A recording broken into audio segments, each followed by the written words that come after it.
Welcome to the Humanity Mosaic podcast, exploring authenticity and connection with Dr. E. Thank you for joining us today as we explore issues that affect our relationships in today's world. And now welcome to today's episode with Dr. E. Hi, everyone. Happy to be with you again today. And as always, I have an amazing guest to join me.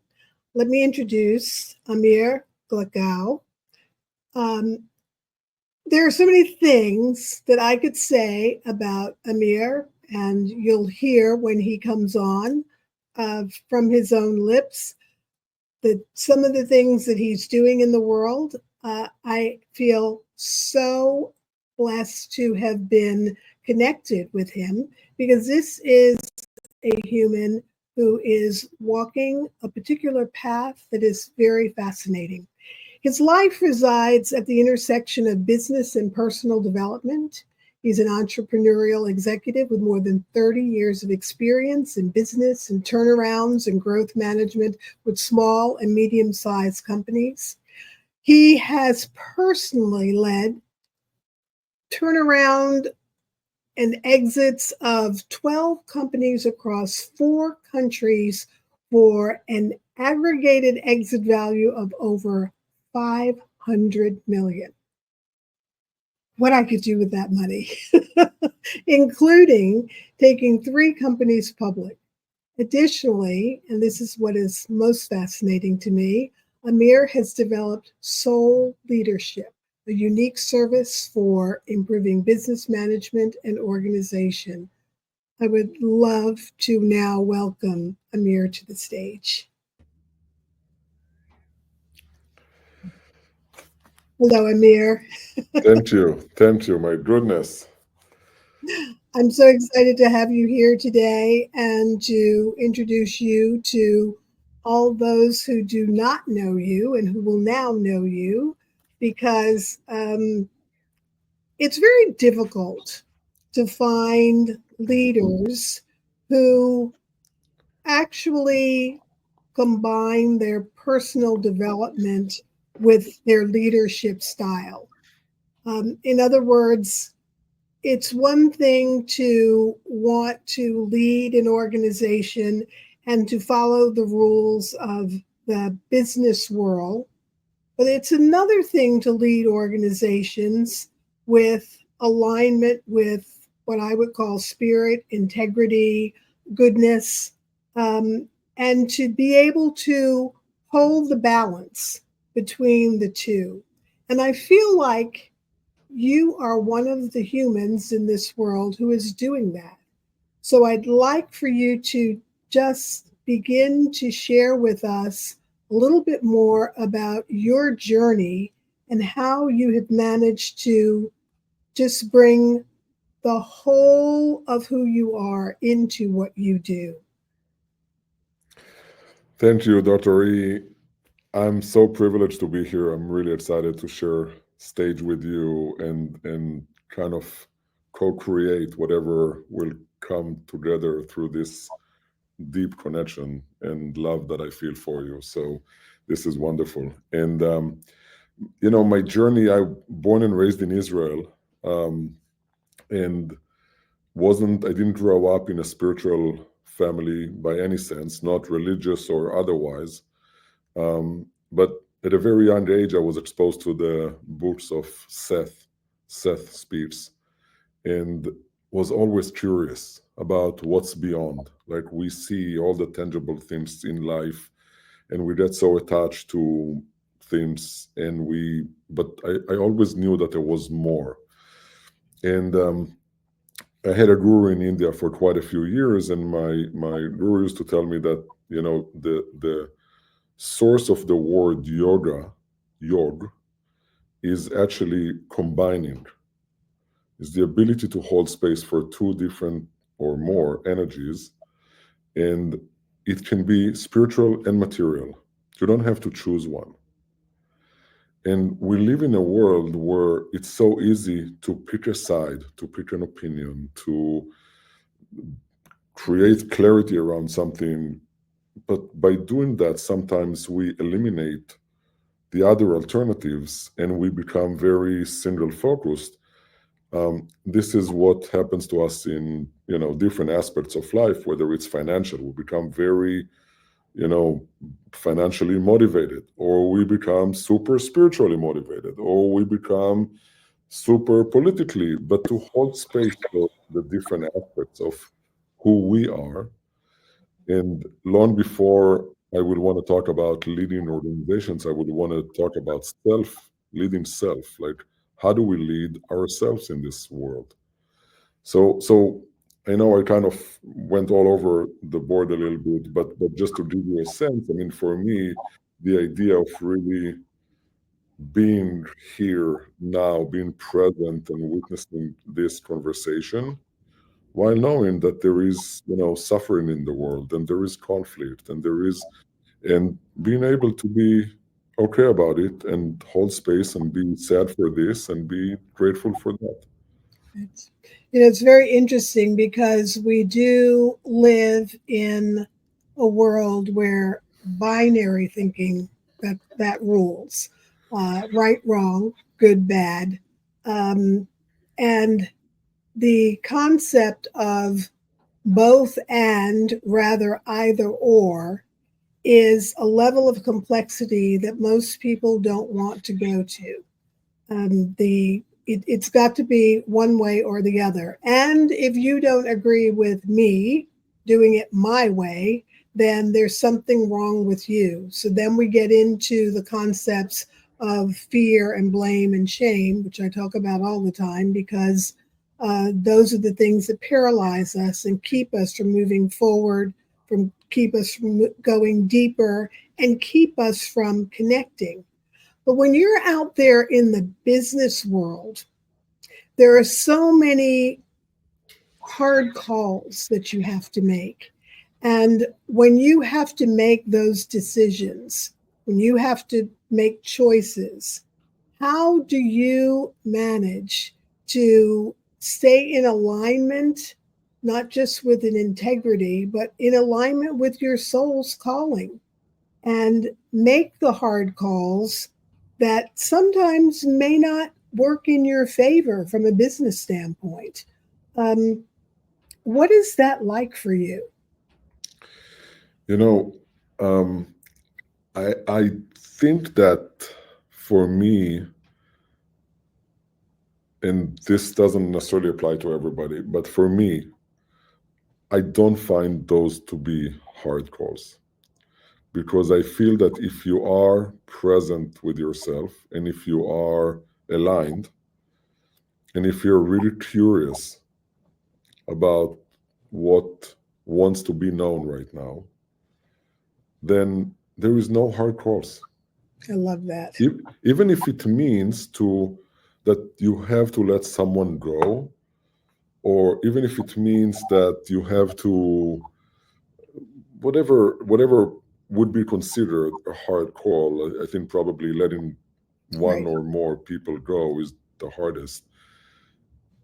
To me, that's not, it becomes, you really elevate yourself from the drama of the situation and you look at something in a bigger perspective, and the whatever the conclusion, the resolution is, it presents itself.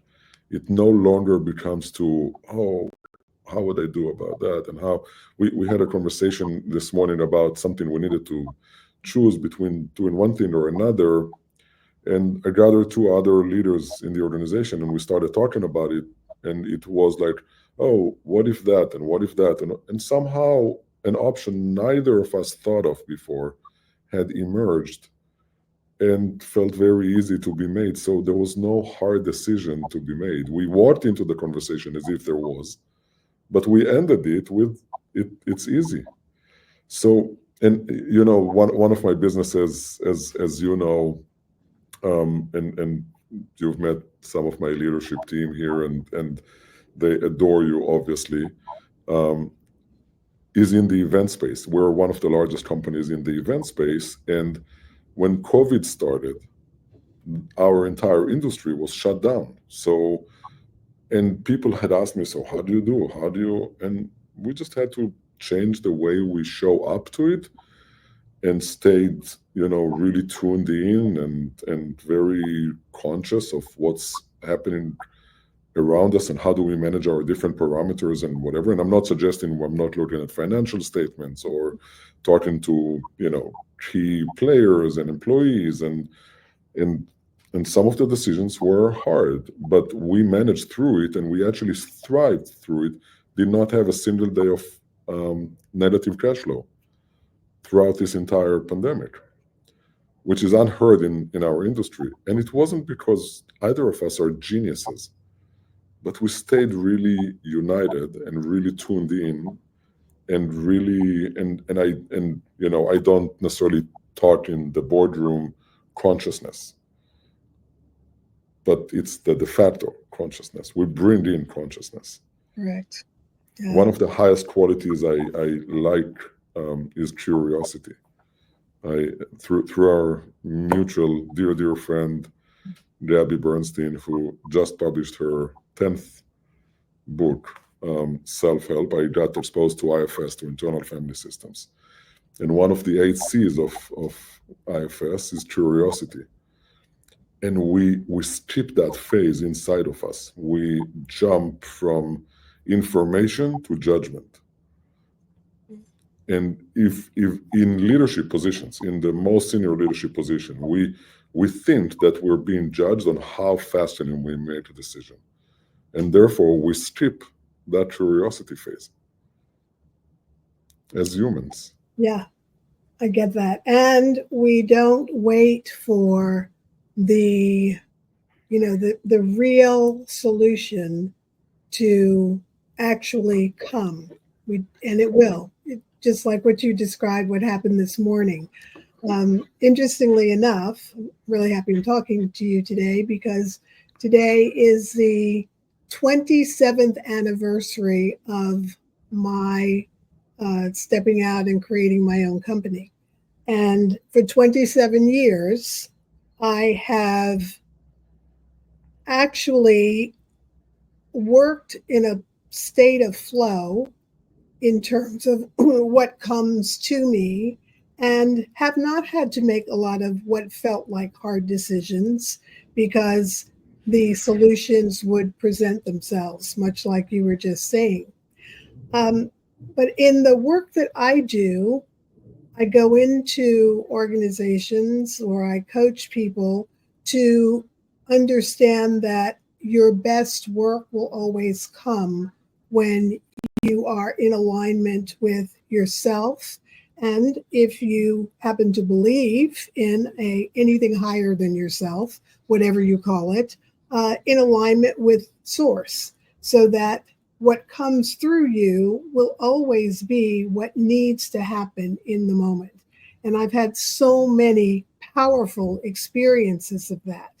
Now, I'm going to put something out there that is a little provocative, but I'm a woman. I have masculine and feminine energy within me. I lead more with my feminine energy. And in some ways, I think that it may be a little bit easier for me to bring my whole self, my whole aligned being into whatever I do, because I'm not judged quite in the same way that you are as a man. And so if I'm kinder to the people who work for me, if I am making decisions that err on the side of the good of the people, I'm not judged really harshly for that, particularly not within my own company. If I was out in the corporate world, that would be very different. But being a male who, from the very first moment that we met, it was very apparent that you try to live always in alignment with your whole self from a place of wholeness. Do you sometimes feel judged or pushed to do otherwise? All the time. I have friends, partners that will tell me, okay, you and your woo whatever stuff, I get it, but tell me what's behind that. And only people that have worked with me for a long time can also see that this is how I walk in life, and that it's not just an idea. It really is. And I want to go back to soul leadership. You asked me in the beginning, and I didn't really answer it, because it will tie to the questions, the gender questions question as well.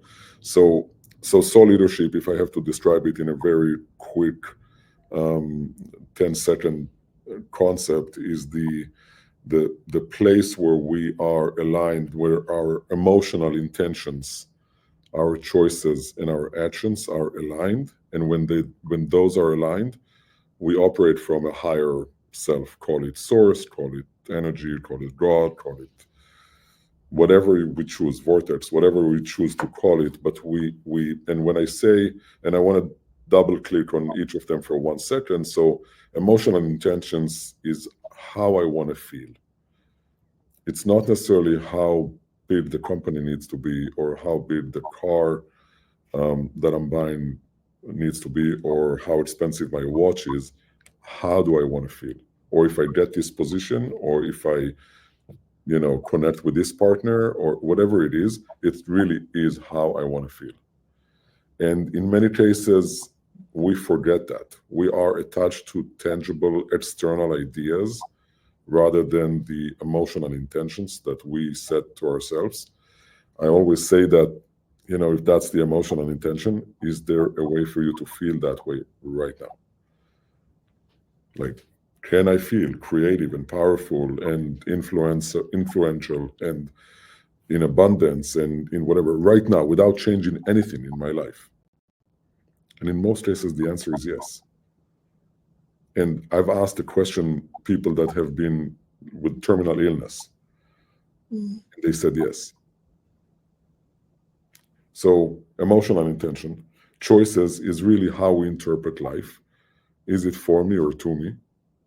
Through which filter do we look at things that are coming to us? And then the action, I split into 2 layers. One is the method and the other one is discipline. So if you think about working out, for instance. So if I choose to work out, if you had me run, I will not be able to apply running with a strong discipline. It's not my form of working out. But if you give me Pilates or yoga or whatever, or Tai Chi, absolutely I can apply that with much more discipline because I feel more motivated and aligned with it.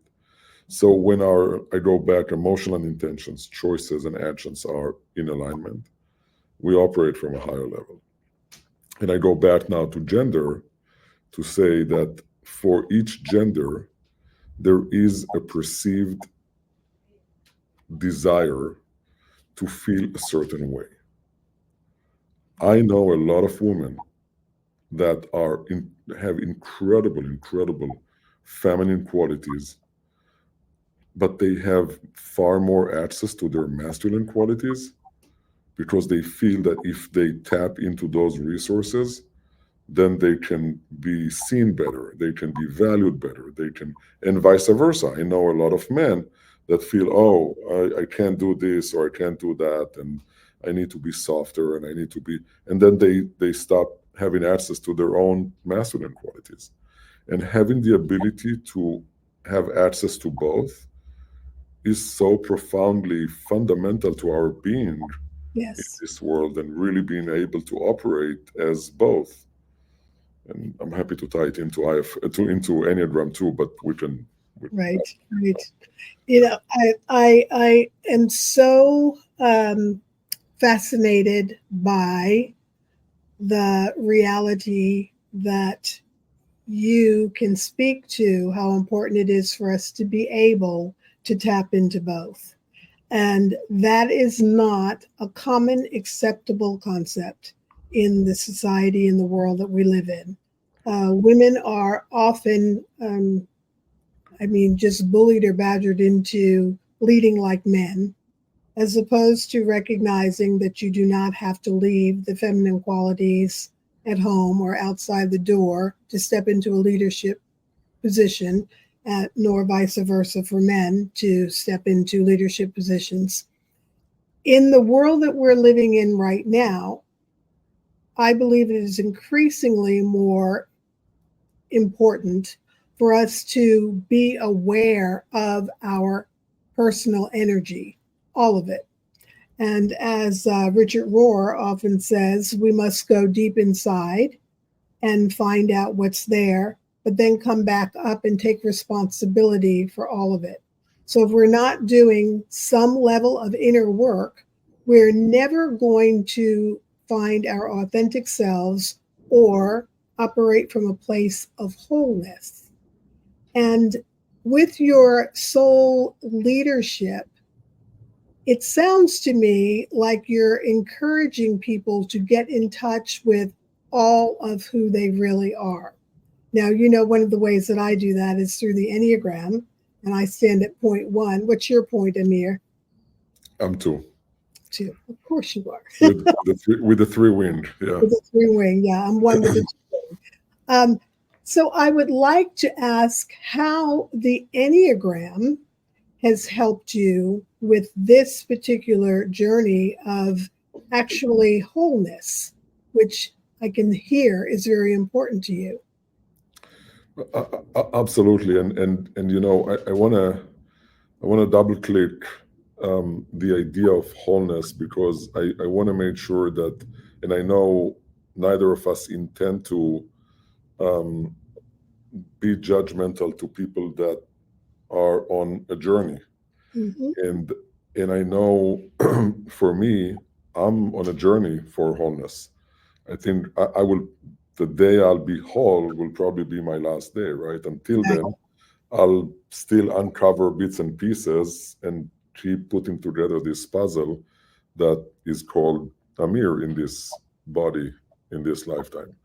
And I think it's important to, I go back to the word curiosity, rather than feeling lacking of parts or pieces or doing something wrong, because that's another language that is so dominant in today's society, especially in leadership, in organizational leadership, of, oh, you're not doing this enough, or you're not doing this enough, or you're to this, or you're to that. And it's just, I feel like I want to reduce that level and think about, okay, what is presenting itself today.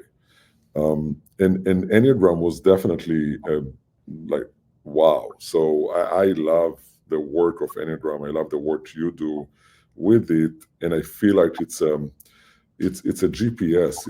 It's a map of information that first and foremost helps us put to words things we know about ourselves, that when we read them and we look at them and we have someone like you that can help us interpret that and to then show up a better version of ourselves, like, it blows your mind, because all of a sudden you realize that, you know, I when I first was introduced to Enneagram, and I did my first Enneagram test many years ago, and I came out as a 2, and immediately the discussion was about all the things that 2s, the bad things 2s are known for.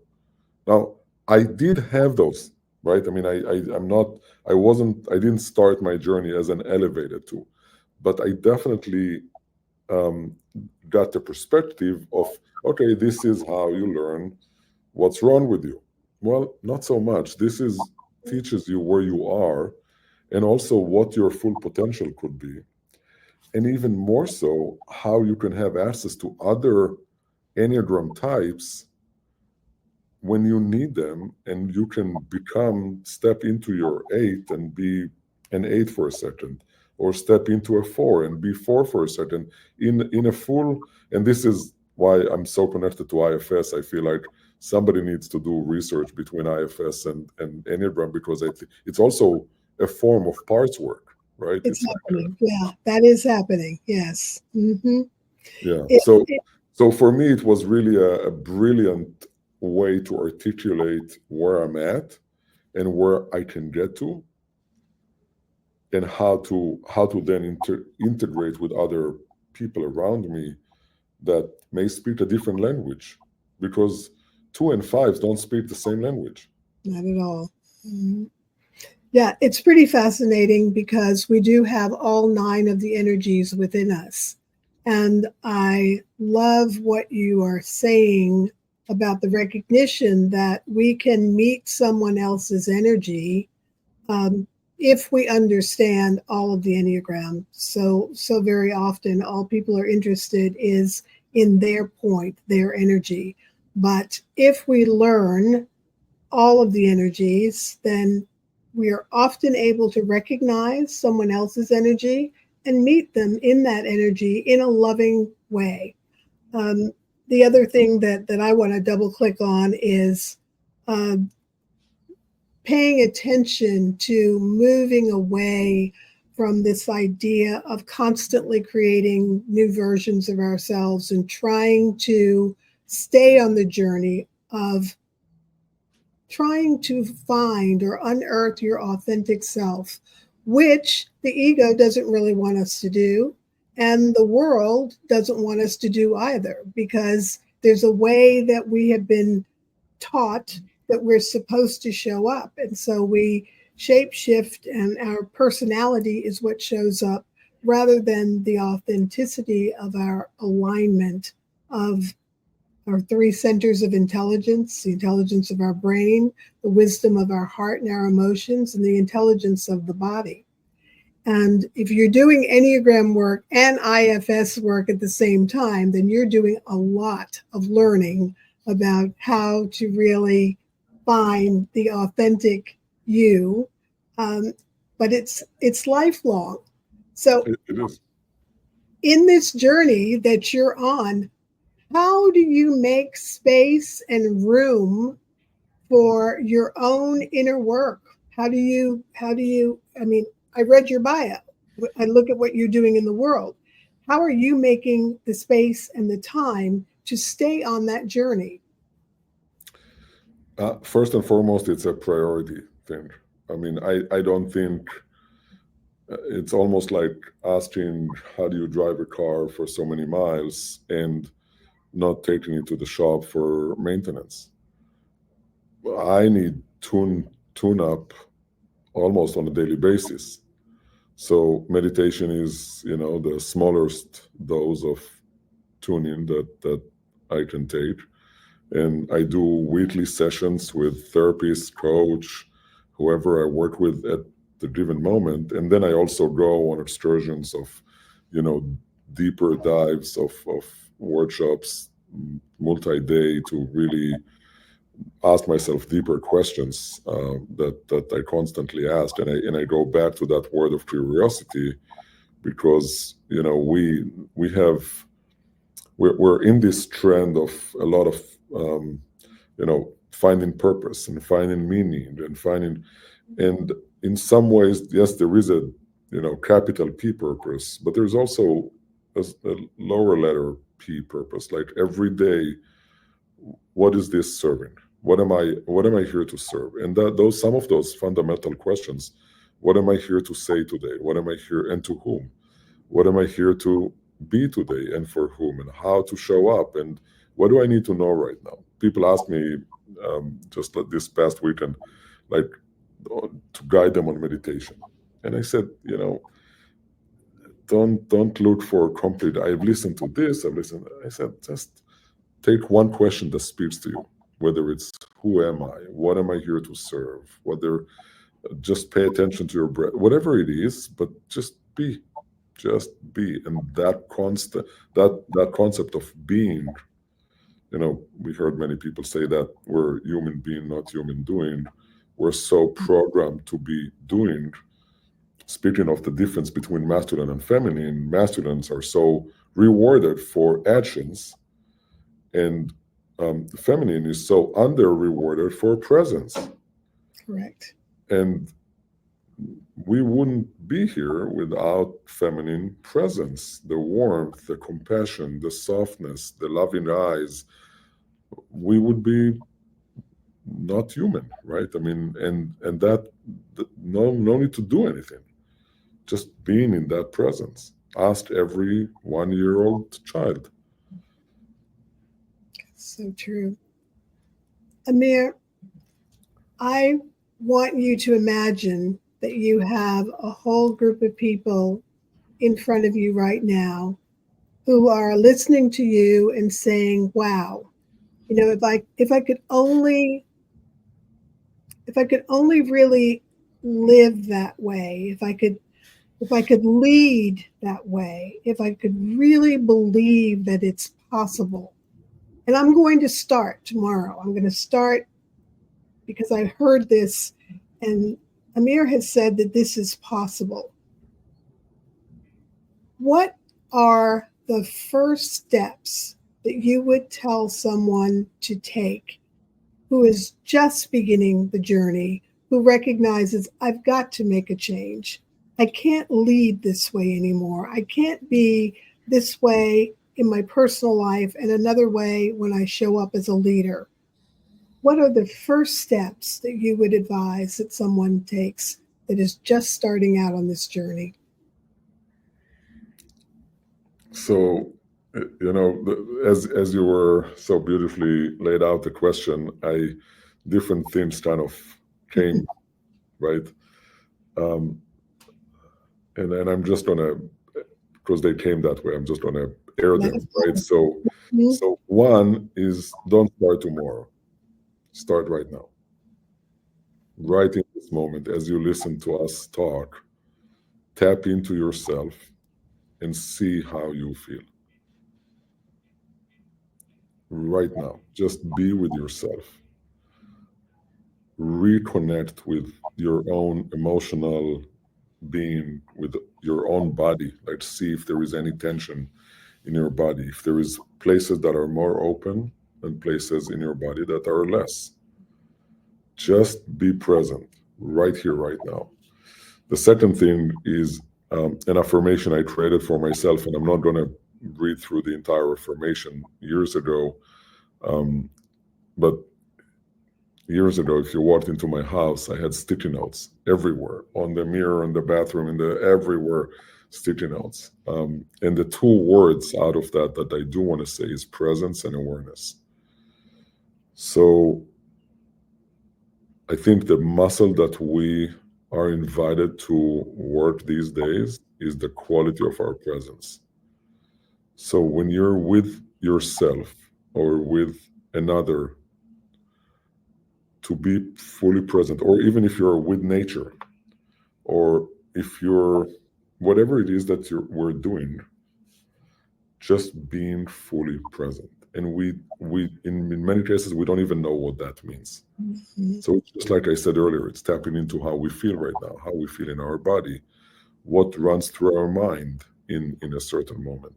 But being present, to me, is the first, and being aware. So stepping into that witness seat and witnessing what happens in us.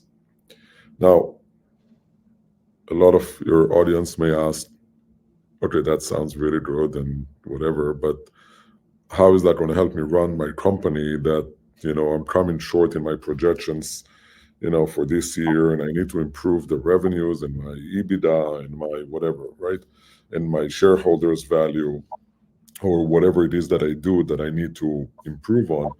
And I will say that this is where the seed is planted, because if the action that I'm taking, and whether it's I'm hiring somebody, or I'm letting somebody go, or I'm changing my business model, or whatever it is that I do that may have an impact, if it comes from a place of inner spaciousness and full presence, more likely will I make the decision that leads me and the organization, or whatever that I lead, whether it's as a self, as a family unit, as a business, as a nonprofit, lead us to the right place. That is so true. When I'm coaching, particularly when I'm coaching executives, I always say, the greater the sense of urgency, the more you need to slow down and just be, to get present and to get focused. Because when we feel a sense of urgency, our tendency is to push ourselves more into a state of just doing, as opposed to being and allowing what needs to come through, giving it the opportunity to truly land. And so the best solutions often are not landing because you've already moved out of presence to another place where you can't receive it.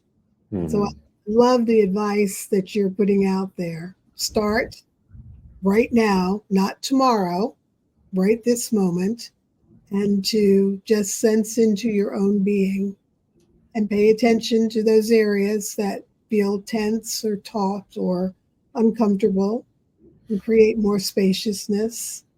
And then the next step is to recognize how important it is to just relax into what is going to unfold. I think we try too hard to force things to happen. And when we try to force it, it is never going to be what it was intended to be. And then there's a lot of undoing what we've done because we force something in a way that it doesn't fit. So, Amir, are you going to be actively teaching soul leadership? Are you going to go out into the world and do this? That's a great question. And I hope the answer is yes.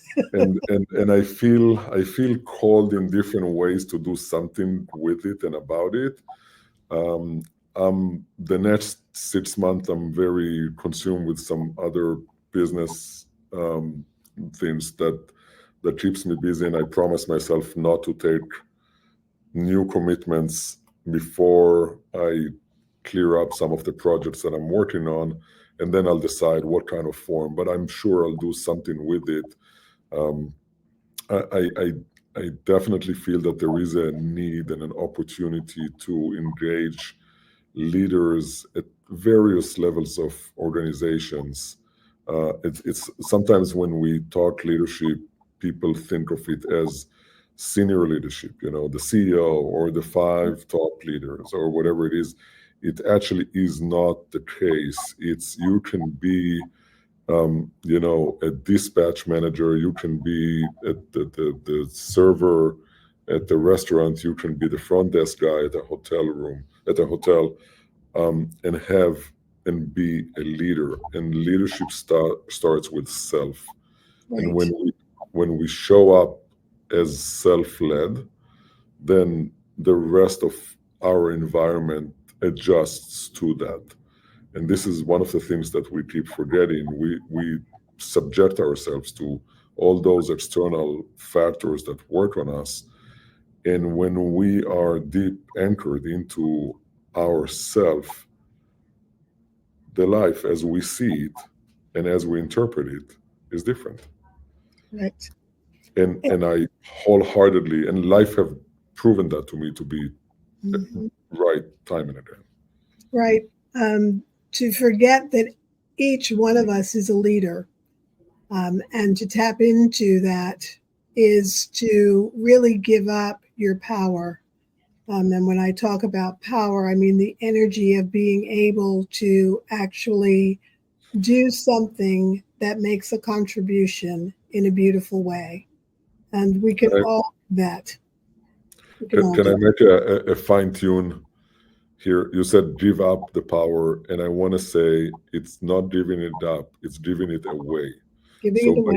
By not claiming our power, we therefore appoint someone else to have the power over us and over the way we experience reality. And that can be weather, it can be, leaders in the organization, political, spiritual, whatever it is. We just give away that power to someone else rather than be in that power. And we actually see more of that than the opposite, the giving away of the power, and in a way where we recognize that much of that comes from a place of going through life with a lot of baggage that you have not explored, a lot of messages that you received in your lifetime that you took in and you don't even know that you're carrying them. And as a result, you don't know how to step in or tap into the power within you, but it is there, and we all have it. And we all Yeah. have in enormous amounts. And what I would say is that right now, the world needs it. The world needs for all of us to wake up, to become very, very present, and to stand in alignment in our power for good and for the future and for all that we hold dear. Amir, this has been just exactly what I thought it would be, amazing and wonderful. And we could talk today. Do you have a It, few closing words for our listeners? yeah. So a few things. One is, we just passed an election, and I don't want to get into politics, but I want to get into how we look at that.